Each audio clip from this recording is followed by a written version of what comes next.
Sziasztok oroszlánok, köszöntelek a csatornámon, Attila Taró. Ebben a videóban azt fogjuk megnézni, hogy októberben milyen energiákat várhatsz a szerelem és a kapcsolatok területén. Mint mindig, ez egy általános kirakás, így igazán figyelj oda azokra az üzenetekre, amik relevánsak a számodra, és engedd el a többit, de lássunk is hozzá az orákulum kártyával, ahol neked az 37-es jött ki, a véget nem érő történet. Tehát ez általában az önkritika, a sebzett ego és a szükségtelen drámáknak alapja. Tehát nagyon fontos az, hogy ne próbáld magad túlságosan kritizálni, tehát ez a tipikusan akkor jelenik meg, amikor azt mondja az ember, hogy ez az én szerencsém, velem mindig ez történik, tehát légy magaddal egy kicsit gyengédebb, úgymond, és próbálj önszeretetet, vagy bármilyen pozitívabb energiát hozni magaddal. Tehát itt van valami ismétlődő történet, úgymond néhányatoknál. De nézzük meg, hogy miről szól a taró.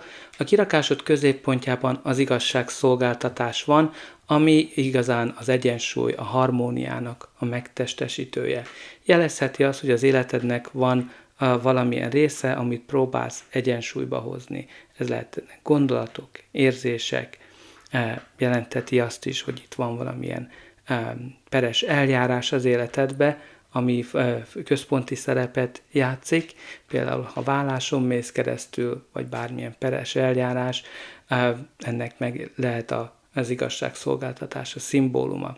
De alapjába véve, ha peres eljárásként jelenik meg az életedbe, akkor jelzi azt, hogy itt egy igaz döntés fog születni, ahol mindkét fél megkapja azt, amit érdemel. Aztán jelenthet egy nagy döntést is, hogyha nem peres eljárás, hanem valamilyen nagy döntés van az életed központjában. Az első lapja a kirakásodnak az a botok 6-os, ami a siker és a győzelem lapja, tehát jelzi azt, hogy valamiért keményen megküzdöttél, és sikerül ezt elérni. Nagyon jó, hogyha a peres eljárásról van szó, mert ugye jelzi azt, hogy sikert érsz el, de alapjába véve jelezheti azt, hogy a kapcsolatod sikeres, tehát elérsz valamilyen célt a kapcsolatok területén. Valamint ez az annak a megtestesítője, és amikor mindenki rád figyel, te vagy a figyelem középpontjába, mindenki meg akar téged ismerni, mindenki veled akar randizni. A kirakásod a főpappal folytatódik. A főpap, ami a hitrendszerünket jelzi, tehát jelzi azt, hogy higgy önmagadban, higgy az univerzumban, hogy segít abban, hogy megvalósítsd az álmaidat. Valamint jelezhet egy nagyon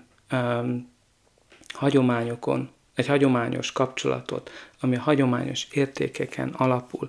Néhányatoknál azt jelzi, hogy egy ilyen kapcsolatban vagy egy ilyen kapcsolat az, ami úton van feléd. Néhányatoknál lehet, hogy egy ilyen kapcsolat az, ahol egy vállás történik. De alapjába véve ez az elkötelezettségnek alapja, jelezhet új kapcsolatot, jelezhet házasságot, eljegyzést is. Vagy egy közösséget, ami nagyon fontos szerepet játszhat a kapcsolatok területén. Az életedben lehet, hogy a közösség által sikerül valakit megismerned.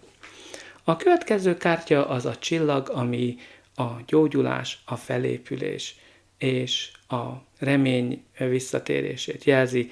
Egy nagyon pozitív kártya, ami jelzi azt, hogy a nehézségek, a viharok után végre visszatér a pozitivitás, a remény az életedbe. Valamint ez a kívánság teljesítést jelző lap is, amikor az univerzum azon működik, hogy megvalósítsa az álmaidat, elhozza a kívánságaidat, vagy annál sokkal, de sokkal jobbat.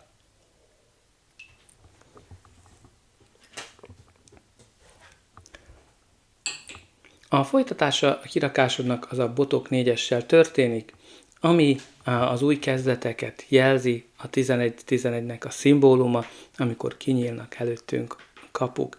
Jelzi azt, hogy egy nagy-nagy mérföldkövet érsz el az életed területén, a kapcsolatok területén, ami nagyon fontos, amit megünnepelsz. Ez lehet a vállás, lehet egy új kapcsolat, lehet eljegyzés, házasság, gyerek születése. Tehát nagyon érdekes módon 2 házasságot megtestesítő lap is kijött, mind a botok 4-es, mind a főpap jelezheti a házasságot. Különösképpen együtt. Aztán a következő kártya, aminek üzenete van számodra, az a Botok 7-es, ami jelzi azt, hogy véde vagy, próbálod magad megvédeni, mert ez általában a témája ennek a lapnak az, hogy külső energiák támadnak. Ez igazán bármilyen módon megjelenhet, néhányatoknál vita formájába, amikor a család, vagy a barátok, vagy az ismerősök megkérdőjeleznek, hogy miért döntöttél így, miért vagy ezzel a személlyel, miért vagy egyedül, stb. Stb. Tehát itt ki kell állnod önmagadért. De alapjában jelentheti azt is, hogy ebben a peres eljárásban, ha peres eljárásként jelenik meg az igazságszolgáltatás, ki kell állnod önmagadért, és meg kell védened azt, ami a tiéd, mert valaki el akarja venni. De olyan szempontból is megjelenthet, hogy például valaki el akar téged, vagy a társadat csábítani. De ami jó a Botok 7-esben, egyrészt a Botok 6-os után jön, tehát egy győzelem után, tehát tudod azt, hogy hogyan kell győzni az ilyen helyzetekbe, jelzi azt, hogy felkészült vagy, és még ha váratlanul is érnek a dolgok, előre láttad őket, tehát igazán úgymond jelzi azt, hogy még ha úgy is érzed, hogy nem vagy felkészülve, a Botok 7-es jelzi azt, hogy igenis fel vagy készülve, és te vagy az, aki nyerő pozícióban van. Te vagy az, aki sokkal, de sokkal jobb helyzetben van, mint a többiek. De nézzük meg, hogy mi lesz ennek a kirakásnak a végkimenetele, de előtte ne felejts el lájkolni, megosztani, valamint feliratkozni. Azzal mindenképpen jelzed, hogy ez a kirakás segített, és te is segítesz nekem abban, hogy növeljem a csatornát, hogy eljusson minél több emberhez, különösen azokhoz, akiknek szüksége van rá. Neked ez csak egy gombnyomásba kerül, remélem, hogy bár meg is nyomtad mind a like és a feliratkozás gombokat.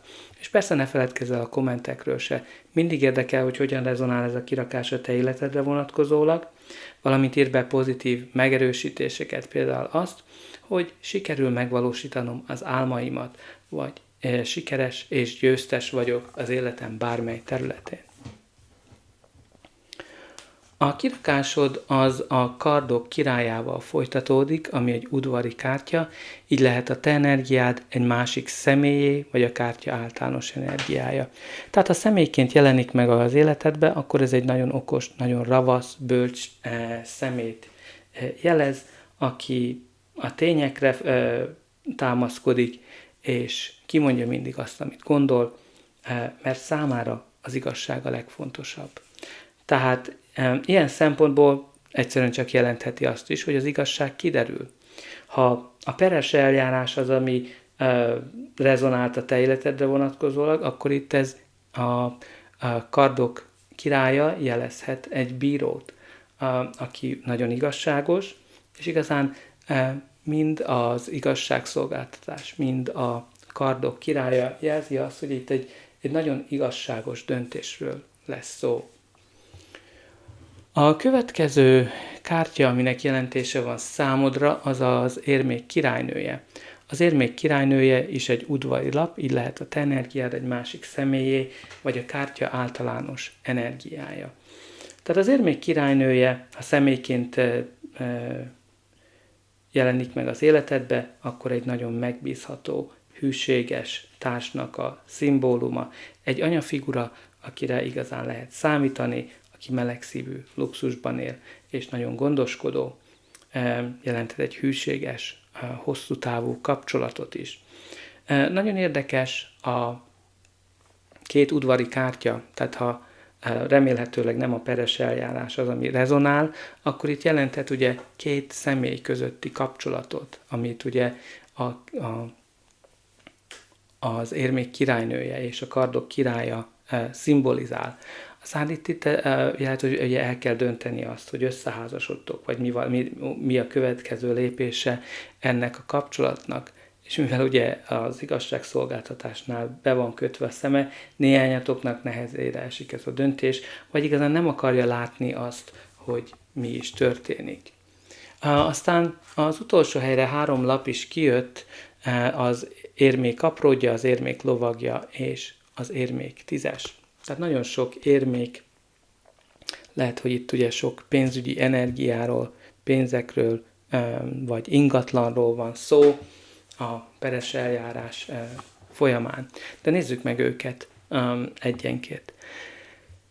Az érmék apródja az jelenthet gyereket, fiatalabb személyt is, tehát lehet, hogy itt van egy gyerek, ami hát nem központi, de fontos szerepet játszik. Akkor jelenthet ugye valamilyen ajánlatot, valamilyen hírt, ami inkább pénzügyi területre vonatkozik, de bármi igazán megbízható ajánlat. Aztán az érmék lovagja egy lassú energiát hoz, ami jelezheti azt, hogy itt nagyon nehezen haladnak előre a dolgok, mert ugye ez a lovag a tervezésnek a nagy művésze, és tervez, mindent alaposan végig gondol, és nehezen indul meg, de amikor megindul, akkor garantált sikert hoz az életünkbe. Tehát lehet, hogy egy kapcsolat lassan halad előre. Jelezhet egy ajánlatot, házassági ajánlatot, peres eljárásban is egy ajánlatot, ingatlannal kapcsolatos ajánlatot, ami igazán egy megbízható ajánlat, bármilyen ajánlat, bár kapcsolatra vagy pénzügyre vonatkozó, igazán meg kell gondolni, meg kell fontolni. Aztán az érmék 10-ese pedig az jelezheti egy szakasz lezárultát, ahol igazán mindent megkapsz, amit szeretnél, vagy még annál sokkal, de sokkal többet. Tehát alapjába véve a kapcsolatok területén jelezhet egy hasonló értékeken alapuló kapcsolatot, tradicionális, jelezheti azt, amikor ugye elkötelezed magad valakivel, és családot alapítotok, jelenthet gyerekszületés, házasságot, több generációt, egy új generációnak a létrehozását. Aztán, ha peres eljárás, akkor pedig hát itt lejelentheti azt, hogy a vagyonelosztást, jelezheti az ingatlanokat, ami lehet, hogy ugye kérdésként merül fel.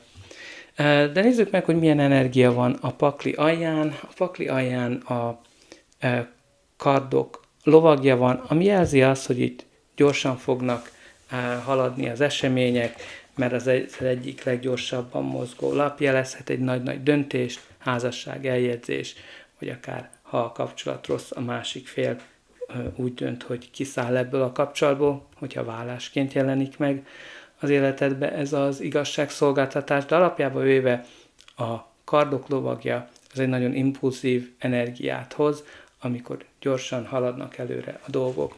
Aztán a cigány kártyából pedig a hamisság jött ki, tehát oda kell figyelni a kígyókra, oda kell figyelni az olyan emberekre, akik nem őszinték veled, vagy legalábbis úgy tűnnek, mintha azok lennének, tehát mindenképpen légy éber, de alapjában védve vagy.